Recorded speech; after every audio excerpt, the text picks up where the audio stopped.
Tune in to Heel of the Ring podcast on the Sports Jedi Network channel.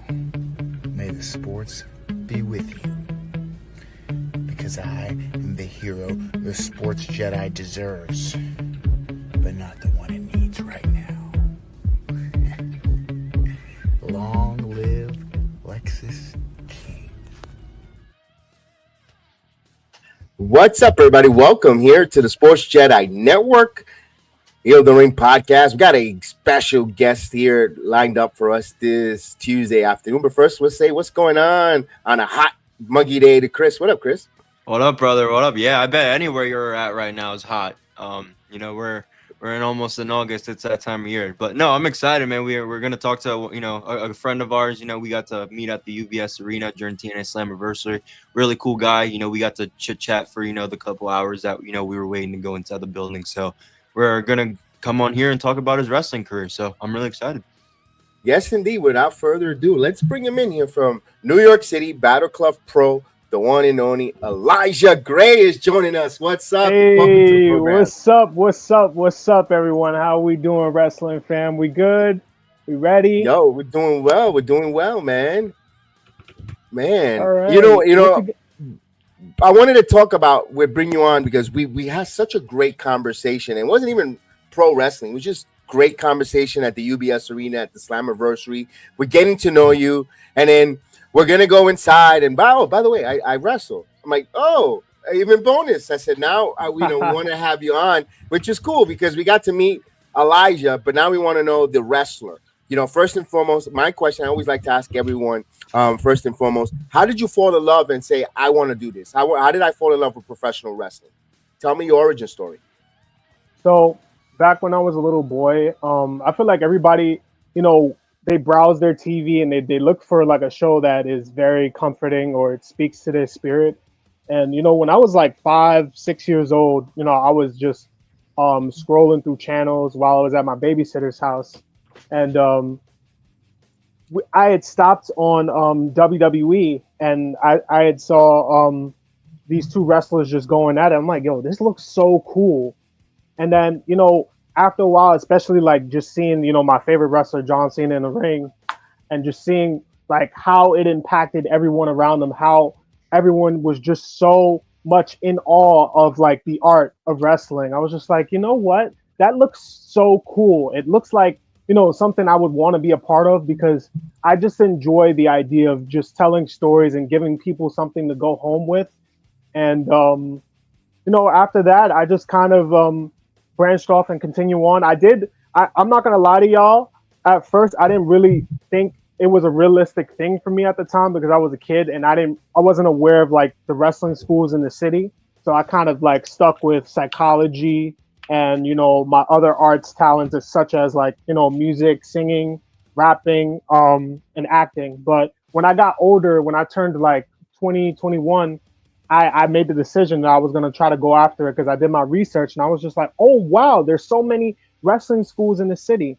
So I started off at FTW, just because I did research and I heard it was great. But I'm not going to really get too much into that school because it's like, it wasn't the best experience. But the best thing that came out of that for me was, meeting Masha Slamovich. Like, she is one of the best trainers that came out of there. And for me, like, she made wrestling training fun for me. So when she transitioned to Fallout Shelter, which is where I train at currently, I decided, I'm just going to continue on with her and whoever else is there because she knows what she's talking about and she followed through with her schedule because the other coaches they had at FTW, they weren't consistent, and then there was just like random luchadors just rolling around in the ring during our training time. So I'm like, what am I paying you people for, But Okay. Here we are. I had one match, like 3-4 years ago, and then I took some time off because I just like mentally and emotionally, like between wrestling and just my personal life, I was just not there. And I realized, if your heart and your mind is not there, then it's okay, to step away until you feel like you again. So that's just kind of where my mindset was at because if my mind and my heart is right, then I'm gonna be able to move more crisply, and it's more safe for me and it's more safe for my opponent. So here I am in 2025. I'm on my comeback journey, my comeback run, and I'm just looking forward to seeing what's next. I have a finisher called the Flexecution. Um, I'm learning more and more from people who have a little bit more experience, a little bit more tenure. And, the coaches there are great. Colossal Mike Law, Santi, another amazing coach, Stephen Dumeg, like all those guys, great. So if anybody out there, if you ever dream of being a professional wrestler and you're in New York City, head on out to Fallout Shelter because that's the school to be at. I love it. I love it. Yeah. And, there's a lot of people out there that are definitely going to want to go there and, tune in because we're figuring out, especially, now that I'm actually went to New York, I actually figured out how big like the New York independent, I know I say that's a lot, but how big the New York independent wrestling scene is. So there's a lot of people I know that are going to do that. But my question for you is this, because, you talked about some of your early days already, talking about the schools, but I want to know a little more. When you first started training and, you're in there, you're taking your first bump, you're learning the psychology, the basics of being in the ring. How was that for you? Was it challenging? Did you kind of pick it up kind of easy? Talk to me about those real early days of you getting into that ring and starting to train. Oh man. So I'm going to have to go back to, my FTW days because that's like my earlier time. Oh yeah. I could say, as far as like the rolling and stuff, it took me some time to pick that up, and it also took me some time to learn how to bump without, bumping my elbow onto the mat and without hurting my knuckles. Because like there's a certain way to do it without hurting yourself. Because I feel like when they teach us this stuff, they want us to be safe. So it took me, falling on my ass, excuse my French, falling on my ass a few times just to get it right, because I realized at the end of the day, nobody ever really gets it right on the first try. Even though like I feel like at that time I was a little more hard on myself because I really wanted to progress and prove that I can do this. But I realized that you have to have a little bit more patience and you just have to give yourself grace because, we're all going to make mistakes. Even people on TV in today's world, in WWE, New Japan, AEW, TNA, for Pete's sake, people make mistakes in the middle of the match. So it's like, even when you make a mistake, you still have to keep going. It's like, even like when they say in theater, like the show must go on. Even when you slip up on a line or you slip up on a move, you still have to keep going. So like I learned over time to not take those things personally. When I was in FTW, I got the chance to work with a few vets. I don't recall their names because it's no disrespect because like I lost contact with them. But they had me and a couple other rookies in the ring, and we were just taking a beating. It was just like one of those welcome to wrestling ass whoopings. So eventually, I was just like, okay, I'm not sure if they're trying to teach me something or if they're just trying to get their shit in and just fuck me up. But at some point, just being someone who consumes the product of wrestling, I'm like, okay, I understand heels beat on baby faces all the time, but I have to show some sort of life. I can't just let them beat me up like this. So I was kind of, fighting back here and there, showing some life. And then they just started hitting me hard. I'm like, damn, it was stomping me in my stomach. But man, like I just had to leave that school because, like I said, there just wasn't consistent coaching. I feel like I wasn't really getting as far as I wanted to go. And then, the only thing, I'm not going to lie, the only thing I was excited about was I got hit up for like a Rumble match. But the thing is, not that wrestling's about money because it's more than that. Like you have to love what you do. And I love what I do. But at the same time, I value myself. So they were going to kind of put me in a Rumble match with people that I don't even know. And I've always heard that it's important for you to protect yourself, protect your body, and value yourself whenever you travel out there. Because at the end of the day, you don't know who you're working with. You don't know if you're working with someone that knows what they're doing, that, when they're in the ring, like, are they safe? Are they stiff? Stuff like that you really have to think about. So I was really thinking about whether or not I was going to take that Rumble match. At first, I was going to do it, and I cut a promo. And then I had asked, I believe I asked Colossal Mike Law at my school.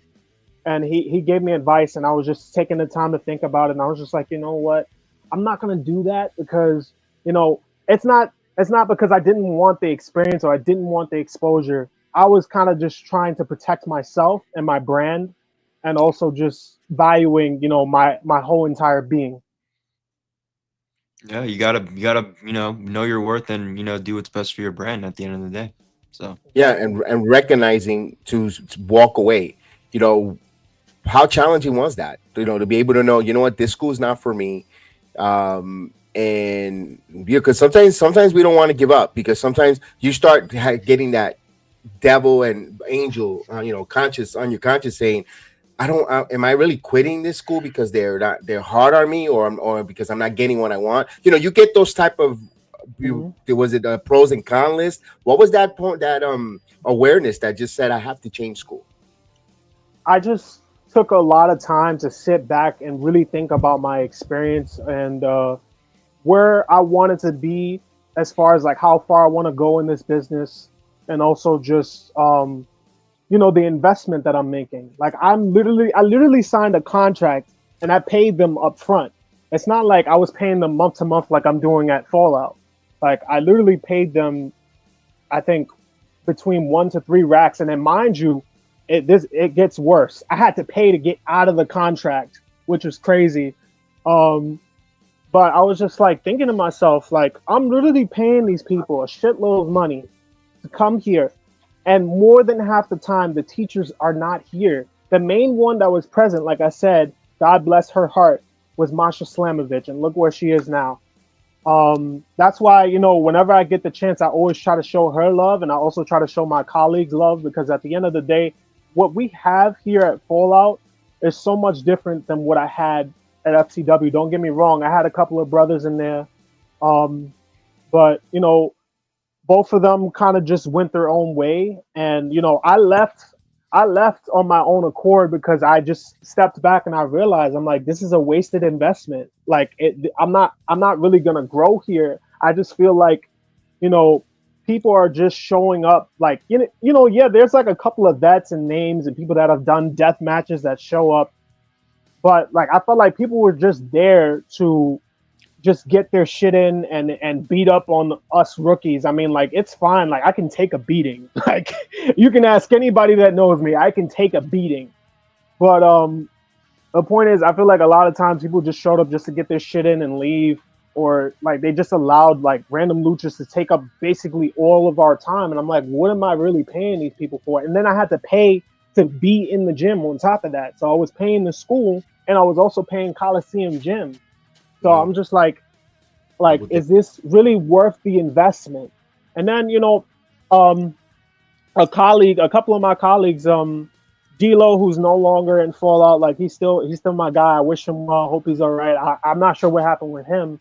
He and Bam, Bam, who's part of the Golden Glovers with Orlando. He also introduced me to Fallout and just told me, hey, just check out the training class to see how you feel.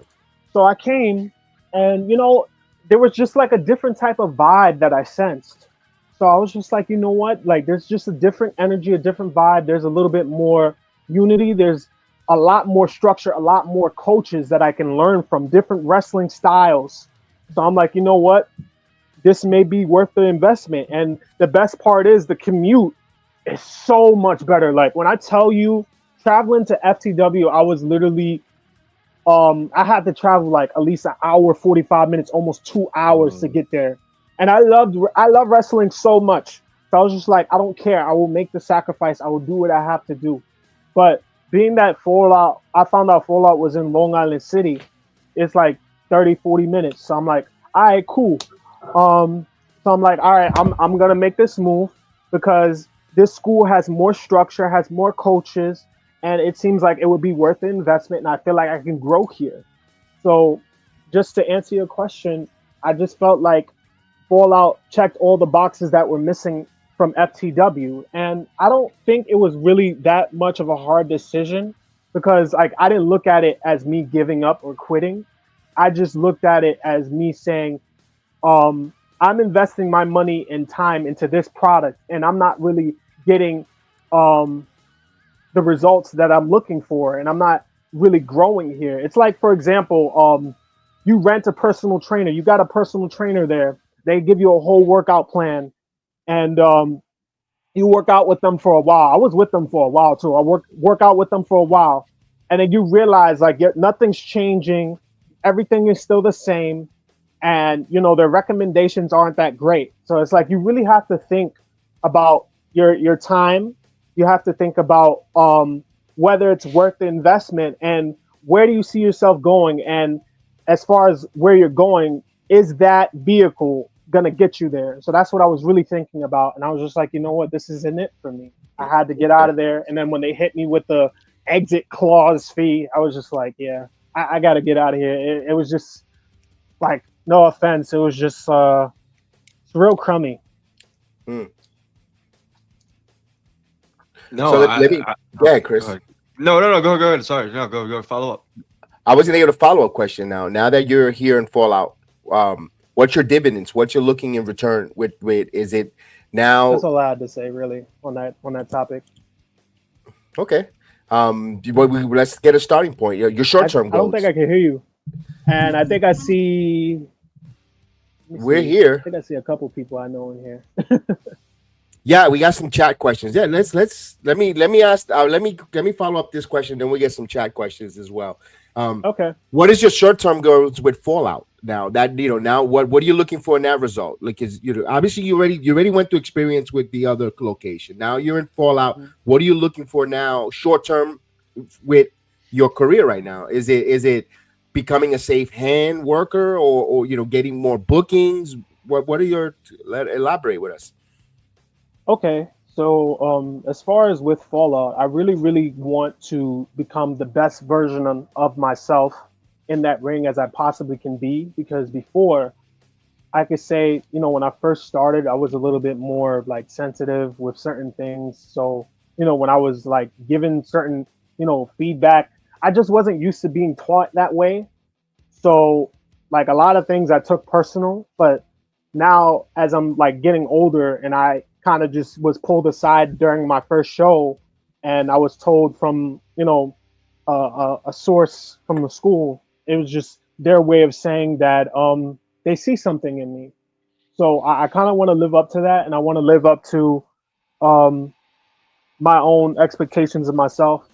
But more importantly, I just like I said, I want to be sharp, I want to be crisp, I want to learn to be very, very safe. I want to like build a establishment and foundation of trust with my colleagues in the ring. So, when that time comes, I'm ready to put on a banger match with them, because my most important goal is I want to get in there and create cool stories and cool moments for people just look back on and say, wow, that match was just very entertaining. I just like being able to draw people in, because like I said, I'm a storyteller at heart. So when I'm able to put out a product that people actually care about, that means I'm doing my job. And I feel like, to me, that's the most important thing. So I just really want to get the hang of it. I really want to continue to sharpen up on my ring psychology. And I'm hoping someday that I can get in there and lace up the boots and show the world who I am and what I got.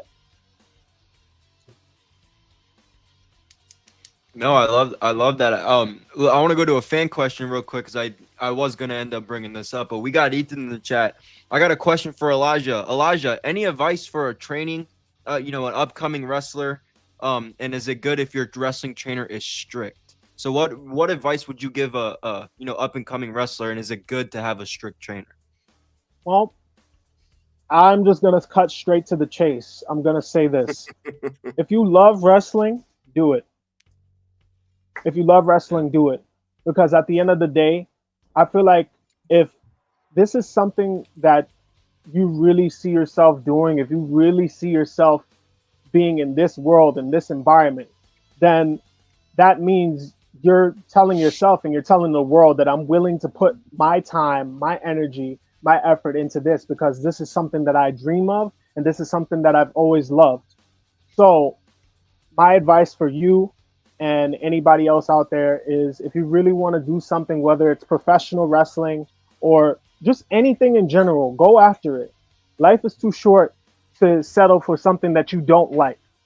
And as far as having a strict trainer, I feel like when you have a strict trainer, um, there's gonna be highs and lows, but I feel like it teaches you to have tougher skin, and also you just have to learn not to take a lot of it personal. You just have to separate your ego from what's being taught. You have to be coachable, and you just have to be open and willing to change and work on your mistakes, because when you're able to just separate, you know, the, because sometimes people make extra comments when they give constructive criticism. You just have to separate the extra comment from the beneficial part of the statement. When you take the beneficial part of the statement out and you really just apply it to what you're doing and you ignore the rest, it makes it easier for you to continue on, because at the end of the day, some of these people, whether you like it or not, like they see you coming up and they don't want you to take their spot.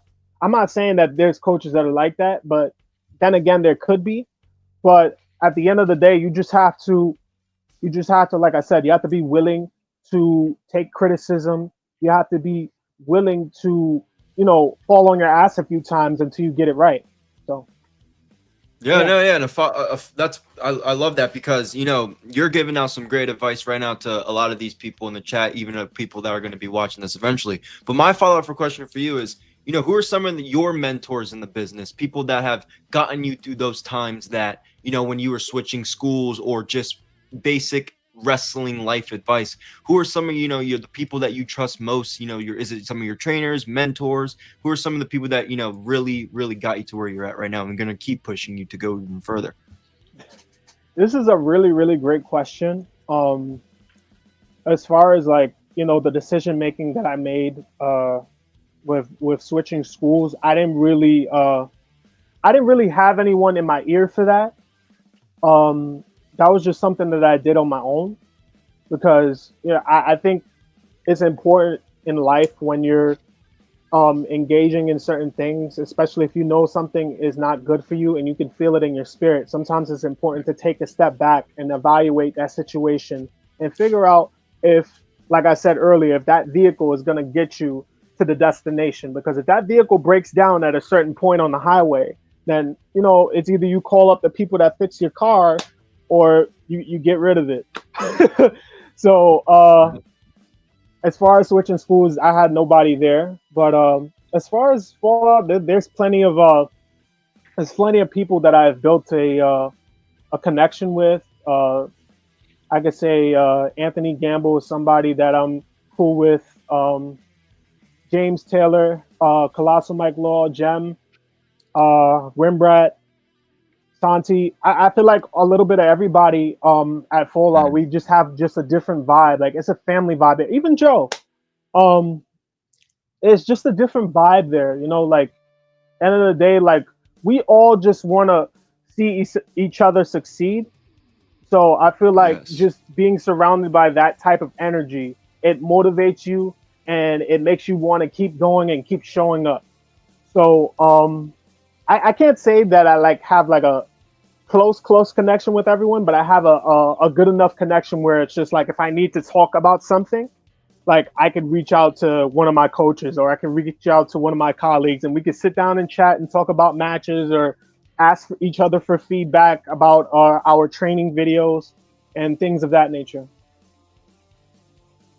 Nice. That's good. And it seems like you guys are really, really close too. Because even when we went to the UBS, like with Matt, everybody knew everybody. Everybody seemed Oh yeah, really Matt's close. awesome. So it really seems Matt like Awesome is literally awesome. Shout out to that guy. I was about to say no pun intended on that one, but no, He's a I dope love dude. I love him. witnessing it. He's a cool dude, and shout out to Matt. We got to meet him in person finally, so that was Yes. really cool. Yeah, shout out to real Matt. quick He's before I awesome. give it, real quick before I give it to Kev, it's like, actually, like, I obviously we've talked to a lot of you guys, on our podcast, on our show. Actually seeing how like tight and like how cool you guys are in person, it's really cool to see, because in this business, in the wrestling business, in this space, when it comes to like podcasting, not everyone wants to see everybody win, especially where you're from. Mm-hmm. So Oh my it's really gosh. cool that you guys have a good community and you guys all support each other. Matt in the chat supporting you right now. I know, the support's Yeah. probably there, Shout vice out to versa. Matt So Awesome, man. it's He's really awesome. cool. Yeah, it's really cool to see, all you guys from, the New York independent scene, come together to build one thing big. Go ahead, Kev.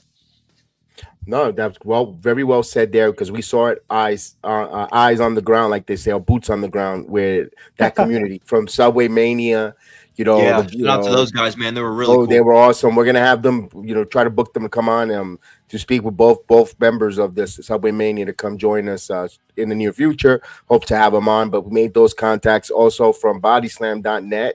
The two gentlemen, they were Jay really Star and awesome. Ty, shout out to you. Jay Star and Ty. Jay Star and Ty. Thank you for their names. And they're awesome dudes. Meeting, networking. Let me ask this question to you. You were talking about you like to tell, you want in your wrestling ring, learning how to tell. You want to tell stories, be safe.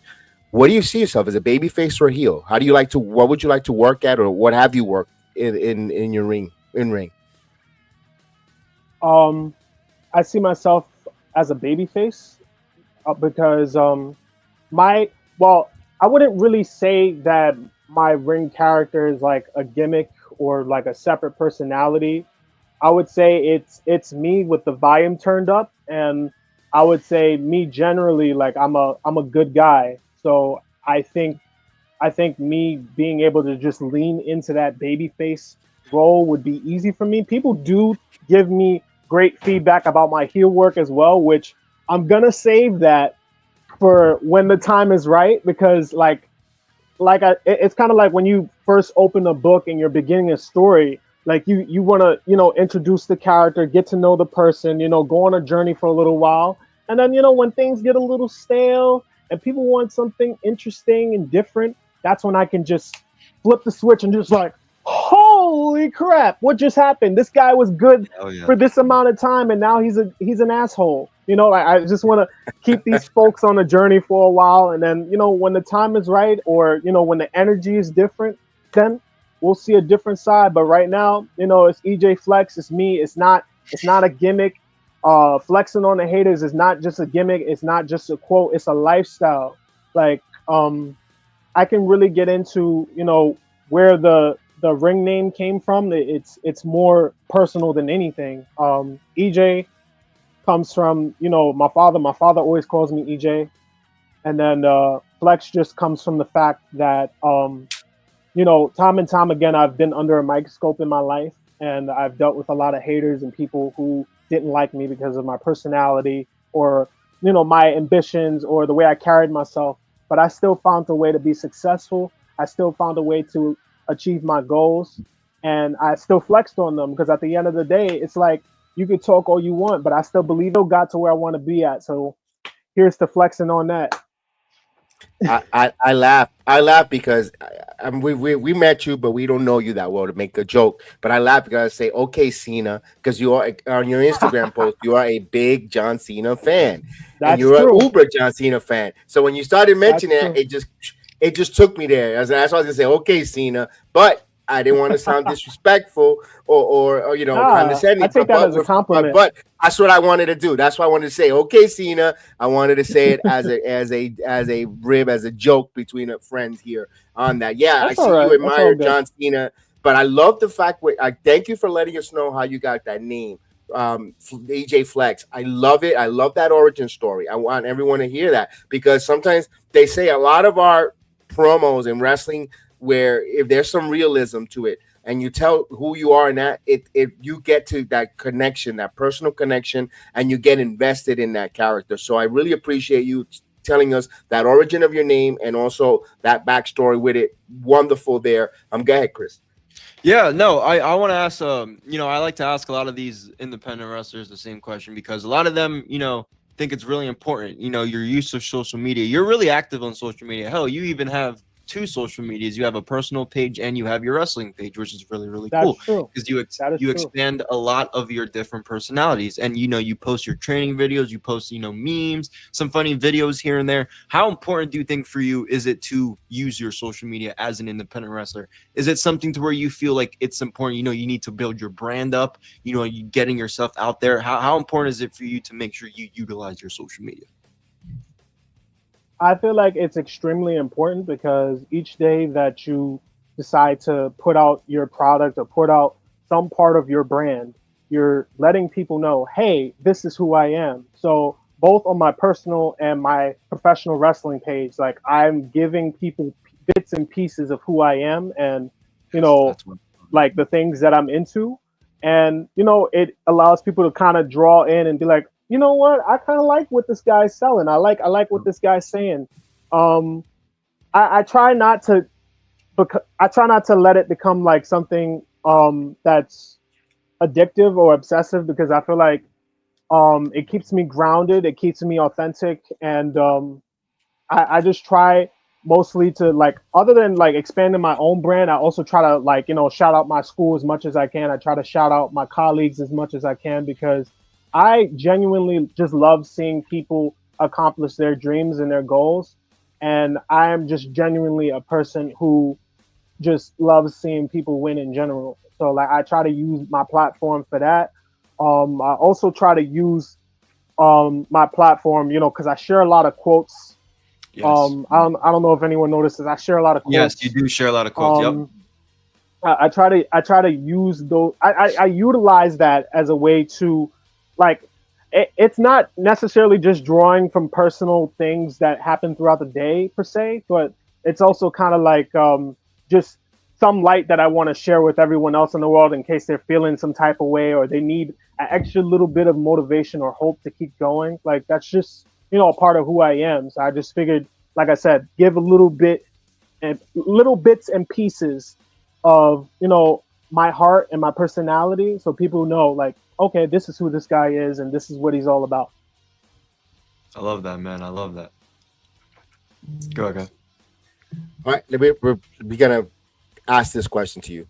Have you wrestled outside of the United States, or where would you like to wrestle? Put it this way: if you were able to wrestle anywhere around the world, Puerto Rico, Japan, Europe, where we go? Where we sending you to wrestle? Listen.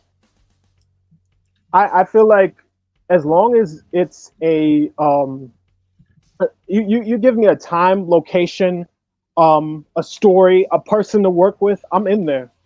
That's just, I guess that's the easiest way because I feel like if I pinpoint a specific place, like it kind of shuts me off from experiencing anything else. So I feel like the best way for me to answer that is, like I said, as long as it's like something that's cool, something that I dig, and you know, somebody that I can connect with and work well with in the ring, sign me up. I'm there. You know, like you just like we can discuss promos, we can discuss, you know, what's gonna happen, who's gonna beat the crap out of who, how the match structure is gonna be, what kind of journey we want to take these fans on. Because I feel like the most important thing is being able to go somewhere and put out a product that people actually love. So like I said, if they give me a person, a location, a time, I'm there. So, but any dream location? Throw a location where I'm sending you. A dream location? Okay, I'll entertain it. Yeah, let's have fun. I'll entertain it. I'm just trying to like remain like Grounded. grounded. You Yeah, know what that's the you right mean. word. But dream places, I guess I would have to say Japan, uh, United Kingdom, and Puerto Rico definitely for sure. Like, but Speak it into existence, man. Speak it into existence. Come on, man. Power positivity. I'm just Yes, indeed. yes, I do believe in speaking things into existence. Yes, me But too. I'm also like just trying to like, you know, just be realistic with where I'm at and also just remaining humble as I go through this journey because a lot of times people get full of themselves even when they go on podcasts, like, you know, when they go on podcasts or they they're out on TV for like the first time, like they just get full of themselves and like, oh, I'm gonna be the next champion, and their match, wasn't all that great, or like, oh, I'm gonna be a main eventer for this, or I'm gonna train. I'm gonna go to the WWE trial and I'm gonna pass it on the first try. It's stuff like that just kind of like makes me think about like how I want to portray myself and how I want to conduct myself as I go through this journey. Like my most important thing is just like I said, staying true and authentic with who I am, and just staying humble and being coachable, being a sponge, and just going out there and having fun and being safe, and connecting with some new folks like you guys. Let me say this here. We need to get you an email for your bookings, because if anything we could do ourselves, we try to get you bookings anywhere with all the different wrestling promotions that we talk to. Heck, we'll even shout out our pal right across the New Jersey, the Respect the Craft, our guy Ray Sanchez. He's got a new promotion coming up. He could be using wrestlers who could need bookings. I know we didn't show up to his show because we just TNA wanted us to be in his program at that softball game, but we couldn't. I mean, it was just too much logistic time to go across from Long Island. But my point is, we talked to so many promoters, so many wrestling promotions, or wrestlers that sometimes need other wrestlers to wrestle just to see a different perspective. You're hungry, ambitious, ready to go, a sponge, like you said. Maybe you might interact or network with somebody or someone that watches the pod or watch our interview. Say, hey, what was that young man that you were wrestling? He has such a vibrant attitude, and you know what? Can I get his information? So get a booking. We'll push it. We'll promote. We're here to promote you. We're not just here benefiting us, talking to you. We don't think about it. We don't think about it as a one-way street. This channel, at least for myself and Chris, it's a two-way street. You guys we're gonna give our effort to promote you guys, everyone, men and women that come on here, so you guys could get over and get your bookings. If it leads to a major company signing, it's a blessing. We have a privilege to talk to you before you got into the mainstream. My point is, all we want you guys to do is to network. And the way you guys network in the UBS arena, I was like, you know what? We're doing the right thing. We're interviewing and amplifying everyone's story, because I love the way everyone came together and really celebrate. It was a celebration of professional New York City I agree. professional wrestling and the UBS arena. And that's what we want to do with this channel. Not just a New York City professional wrestling. It's a global, because this reaches everywhere. We have Ethan from England. We have so many people from all over the place. That's what we want to do on our channel and our program. We want to interview everyone that wants to take a bump, that's taking a bump, that's trained, that has a story to tell in this beautiful art that's professional wrestling. And that's what we want. So I would love you to get a booking so we could get your email booking. I believe it's there. It's inquiries. There it is. It is. Okay, so I'm going to put that up there. Okay.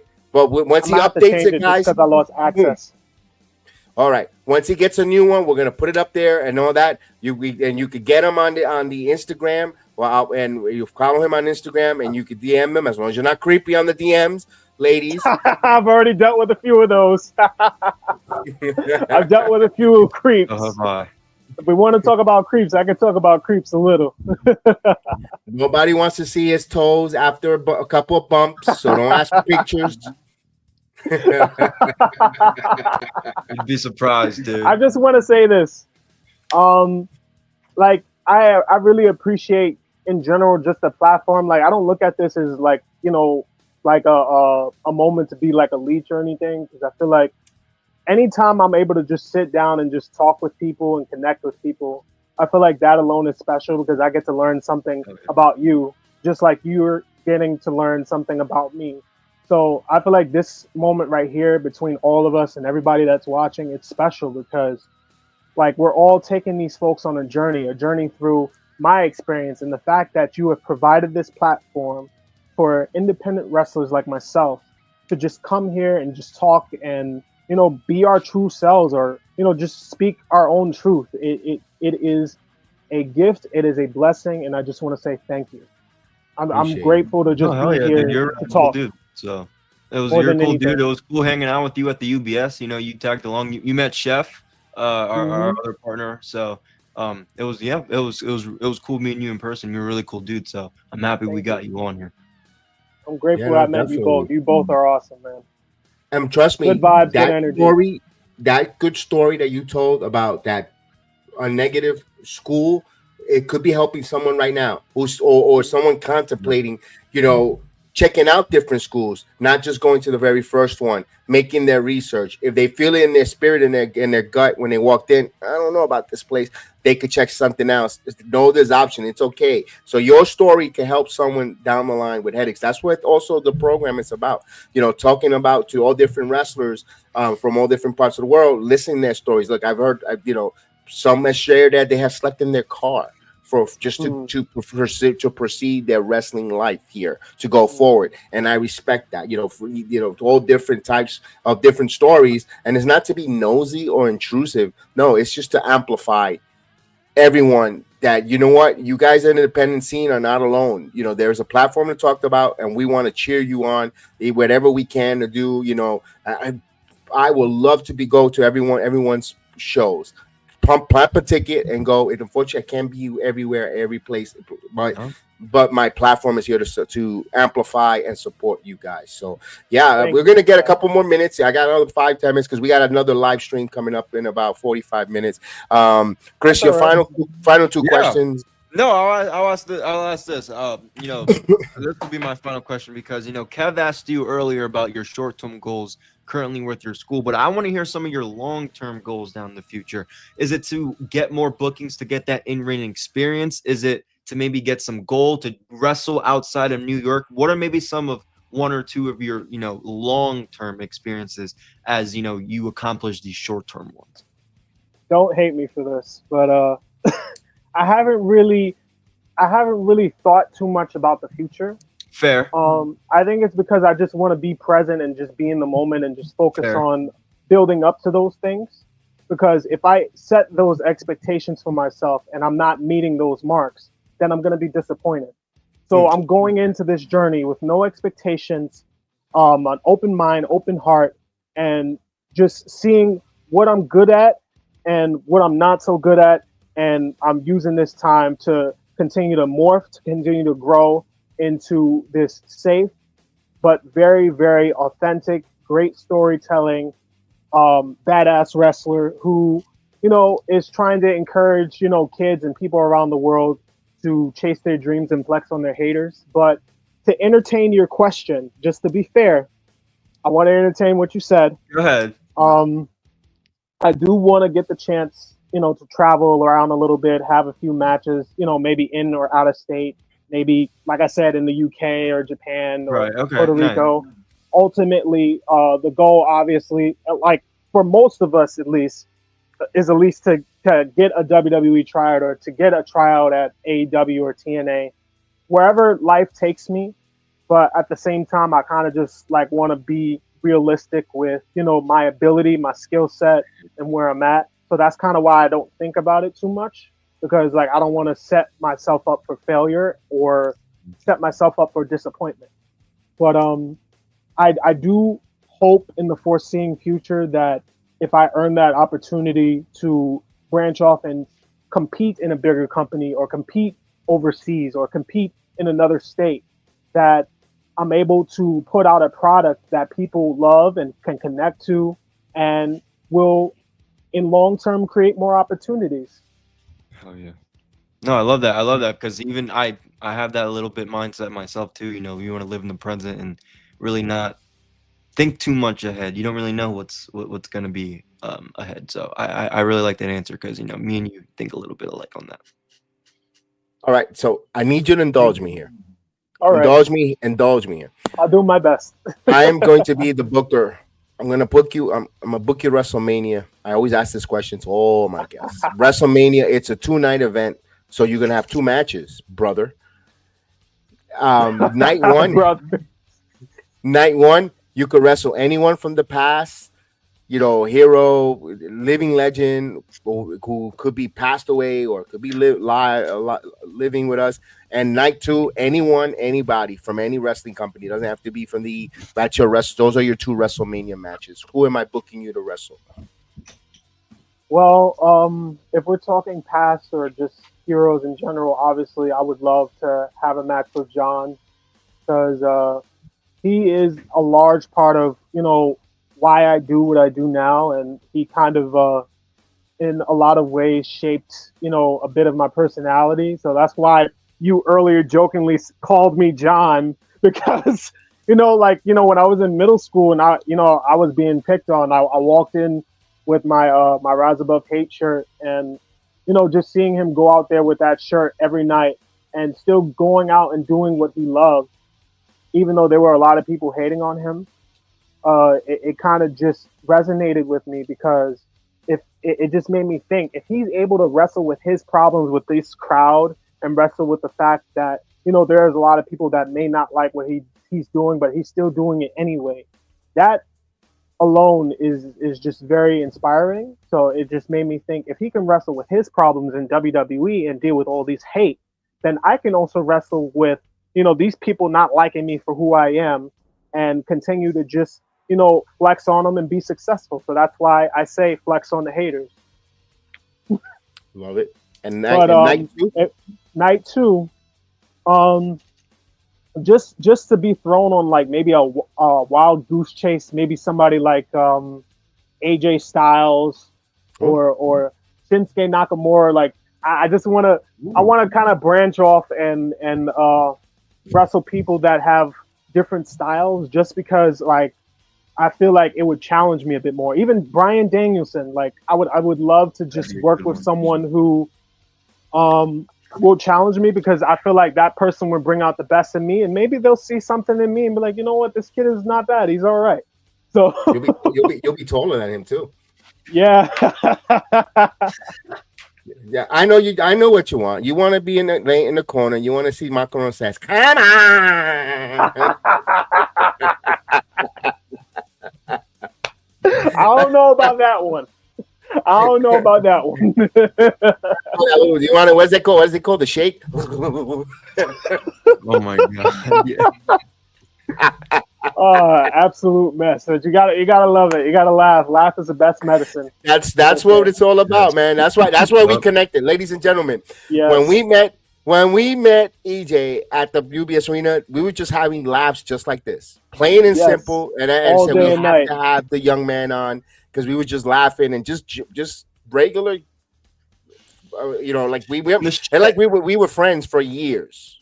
For real, I don't know. It's like when I meet new people, like I always give people a chance to kind of show me who they are, and and I kind of try to feel their vibe out, and it like based on the vibe, if I feel like the conversation is going somewhere, which I felt like at UBS Arena it was definitely going somewhere, like automatically we clicked just because of our passion for wrestling, but at the same time we were telling jokes outside of wrestling that I'm not sure if we can even repeat half the shit we were saying. Right. Yeah. True. But it was just a fun time. Like we were just there. It was hot. A lot of us had to use a bathroom. Didn't know where the bathroom was. But we just connected and we had a great time. And I feel like that's what human interaction should really be about, is just being able to get to know someone without it being awkward or weird, and just being able to have deep, meaningful conversation, and also just being able to crack a joke here and there. And it's connections like that make me feel good about just being able to go out and into the world and just meet new people and see different perspectives. That's why I really love connecting with people, because you never really know what a person's mindset is until you actually sit down and actually talk with them. So that's why earlier I took the time to thank you both for just giving me this time to talk with you and everyone else who's watching, because I feel like we all learned a lot about each other, and a lot of the folks that are watching right now, they learned about, our world of professional wrestling, and they learned about you guys, and they also learned about me. So again, thank you very much for just giving me this chance, this opportunity to talk and just share my story with the world. I appreciate you. Hopefully this is not the last time. Hopefully we're going to Oh, it's definitely not. It's definitely not. And by the way, when he was talking about the UBS Arena, I don't know if it was the little Hindu kid or the little Chinese kid that farted that we were like, oh man, that was nasty. yeah. Oh my, I don't know who did it. I think Chef chewed that one because that man, that was That Holy, dude straight up went there and walked it away. was He walked it was a straight away. disaster. He knew That dude knew exactly what he exactly what the did. hell he did. He You know what? left a silent but deadly bomb that smelled like moldy ravioli. It was Oh gross. my Listen, God. I was gonna say, yo, It was I was gonna talk. absolutely disgusting. You know, we're friendly So- with Carlos Silva, so I was gonna say, yo, Carlos, I know you're getting some sponsorship. You know, with Johnny Damon's A game drink and the sangria. You need dude wipes for some of the guys out there because someone shit their pants out there in the UBS arena. Because Yo, my Passing out, Yo. shit in their pants. Oh my God. And then there was this guy right in the arena. I don't believe Like in F I wasn't bar. even trying to look, but this dude literally had on like the baggiest pants ever. You were there for this. When you came out the bathroom, he was just like, "Yo, what happened?"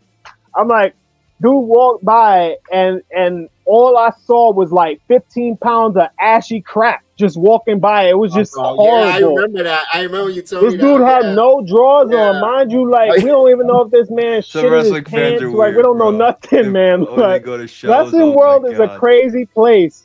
Like end of the day, we don't know what he got going on. I hope he's doing all right. But man, and then it's he's there tough. cheering. He's It's cheering tough out for the here. wrestlers with a shitty ass. Oh my And God! a sweaty butthole.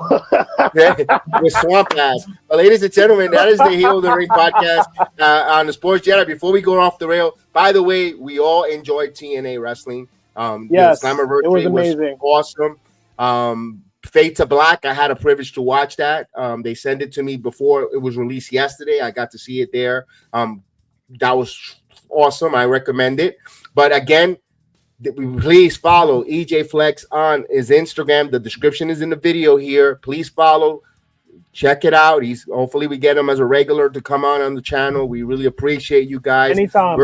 We're gonna say goodbye here. Don't go out. We're gonna run the outro. Hang out after the outro. We want to thank you a little bit. We're just gonna run the outro. Chris, your thoughts here before you give your last words. No, you're good. I appreciate you coming on again. You know, we got to meet you already. You know, we knew you before coming in, so you're a great dude. Keep it up. You know, we'll talk a little bit off stage here, but it was great to meet you and great to talk to you again. You know, this won't be the last time. So it definitely won't be, regardless of where I go, where I'm at. I'm still gonna stay humble, and I will still, give you guys my support, my love, and just direct more traffic to your page. Just so people kind of could see and hear these different podcasts and get different perspectives and, continue to fall in love with what we do. So again, thank you. Oh yeah. No, I appreciate you guys. And I appreciate everyone watching. This is the Heel of the Ring podcast. We're going to say goodnight. Remember, don't let life pin you. Always kick out. Always get yourself over. And may the sports be with you. Que Dios lo bendiga. And we'll see you later.